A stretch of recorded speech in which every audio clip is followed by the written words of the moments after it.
Katie here from Podiatry, and I'm with Leon, who's another podiatrist as well.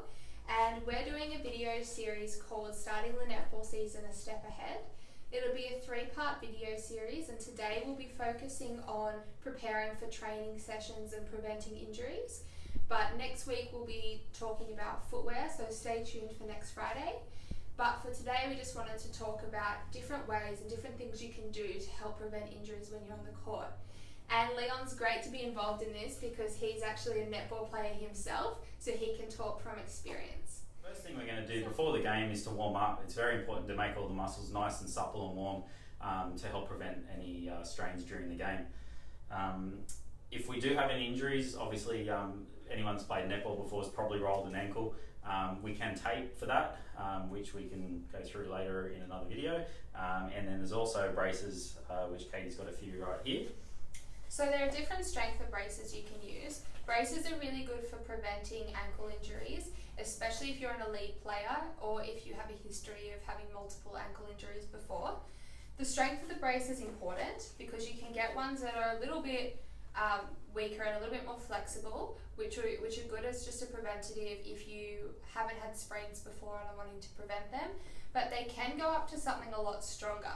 Now, if you are someone who does have repeated injuries or are currently recovering from an injury at the moment of your ankles, the stronger ones can be better. However, they are a lot stiffer and they can take a bit of getting used to, so it's really worthwhile talking to your podiatrist or physio about something that'll be the most appropriate for you. The other thing you can also do is look at appropriate shoes, which we'll go into further next week, but also orthotics as well. Orthotics can change the way the bones in our feet are aligned, change the way that our muscles are being used when we're playing sport, and can change the plantar pressures in our feet so that we can work more efficiently. So they're a really good option for preventing injuries, especially if you have any problems at the moment. So that's something else to consider as well. Another thing you can also work at doing at preventing injuries is strengthening the muscles and tendons around your ankle as well. So I'm about to take Leon through some exercises that you can do at home. Something to consider is the strength of the exercise you're doing. So we'll first show Leon doing them without any resistance, but if that's really easy, you can use a resistance band to build up that strength. You can choose your strength of resistance band as well based on your ability. So this one I think is the green. It's a heavy one from TheraBand, but just whatever's comfortable for you to do at home and enables you to complete the exercise properly. So we'll show Leon doing it without any resistance first. Leon, what I'll get you to do is I'll get you to start with your foot in an out-turned position, and I'm going to get you to push it all the way in. So like rolling your foot out pretty much.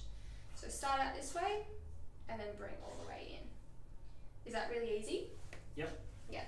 So then what you can do is you can use this resistance band to tie it around the leg of a chair. And you can put that around the front of your foot to pull against it and make the exercise a bit more difficult.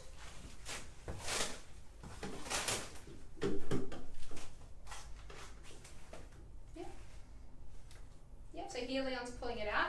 Now this exercise is strengthening the muscles from the outside of your leg that go right up here and support the outside of your ankle.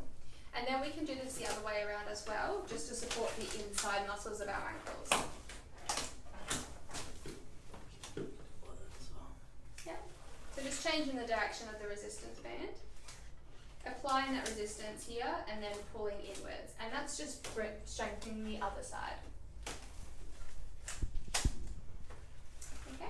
So they're just 2 exercises that are really easy for you to do at home and really easy to incorporate. If you stay tuned next week, we'll be having Scott from the Athlete's Foot come and talk about the right netball shoes and what's appropriate for you. And if you have any questions, leave them in the comments and one of our podiatrists will respond to you as quickly as we can. Hope to see you guys next week.